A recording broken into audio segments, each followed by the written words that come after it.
the medical doctors to say, well, we think you would be able to tolerate that because it is more sizable than a kyphoplasty. Questions for me? So no surgery this week. No, because and probably never. It wouldn't make it go away. So here's remember what I said, that we try to avoid just operating on pictures alone, because that's where you run into trouble. Because, if we just looked at the picture alone, didn't examine you and take a detailed history, we'd say he's got an acute compression fracture. Well, that's got to be what's causing his pain. Let's fix it. And then you fix it, and then you wake up and you're like, you know what, I still have the same pain. Why is it not going away? And then the surgeon looks at you and says, oh no, I fixed it. So that's the reason why we just try not to, just look at pictures alone. Try to tie it all in. Because something is abnormal doesn't mean that it's the cause of your symptoms. So then we get back to pain management. So the Tramadol, in his opinion, doesn't really do anything for the pain. Yeah. We insist that he take it some, but he doesn't feel it does anything. So he's more inclined not to, but what the result is he's basically avoiding walking as much as possible because that's when the pain is.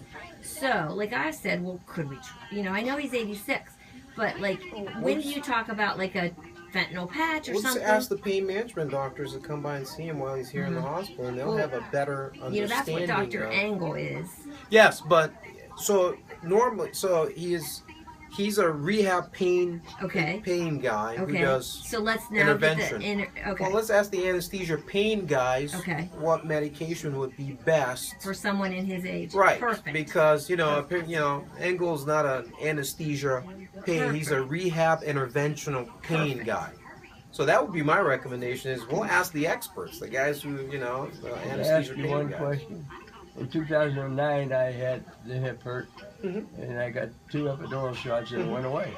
So that's in 2012, 3 years later, same thing. Only had 3 shots, and then this one here, I've had 3 or 4, and nothing's better. So here's the reason why. Remember, I said you have stenosis. Stenosis means narrowing around the nerves and the spinal cord. Okay. So, when you have stenosis, if the nerves and the spinal cord are being pinched, okay, the nerves and the spinal cord get inflamed. And when they get inflamed, you feel that as pain, okay? The epidural steroid injection, steroids are anti-inflammatories. So you get the series of injections, anti-inflammatory, gets rid of the inflammation, you feel better. But the shots have not fixed your stenosis. You still have stenosis. So all it's done is manage the symptoms. It hasn't fixed the problem. So that is the underlying problem, is stenosis. And the only way to fix stenosis, unfortunately, is an operation.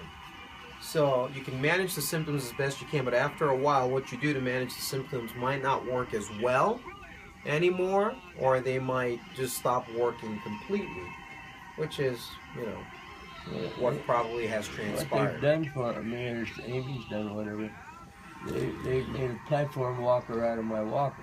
And they say it's because they want me standing up rather than bent over walking. And now when I walk with it, like maybe a couple hundred yards in the building, by the time I get to the chair, it's hurting a little bit, but it does feel softer as I'm walking. Maybe a 3 or 4 instead of a 5 or 6 or 8. Yeah. And so I don't know. It sounds like we're going to try to manage the pain with some medications, and as best as they can, and not probably do the surgery because of your age and all. Yeah. It's probably not a good idea unless the pain was just so unrelieving. That was what I was going to say next. If they try, to find a, either a medication or a cocktail of medication that tries to keep your pain at bay, they find a reasonable, medication that gives you a pretty decent amount of relief. Is there you can do something that. You have to explain to them? Oh no! So when I put the consult in, I'm going to, essentially. And I'm going to dictate a consult note that I saw you. They can refer to my note, and when I ask them to come see you, I'll put exactly what they're going to come see you for. And so if for some strange reason, if whatever they put you on is not working and the pain is getting worse, or if they put you on something and it works for a little while and the pain starts getting bad again, then at that time we could say, well, should we bite the bullet and consider the surgery? I know you're not a big fan of it, but if you're miserable and it's interfering with your activities of daily living and the surgery could help, then it might not be a bad idea to consider it. You're not going to be the oldest guy who's had a lumbar laminectomy. Yeah, the way it is now, I can stand it, but it hurts. Yeah. So if it's a matter of selecting something that helps, yeah. I got the time. I got 8 years yet. See, he needs that laminectomy. He's telling you. We might be back. So. All right, doctor, I cannot thank you enough.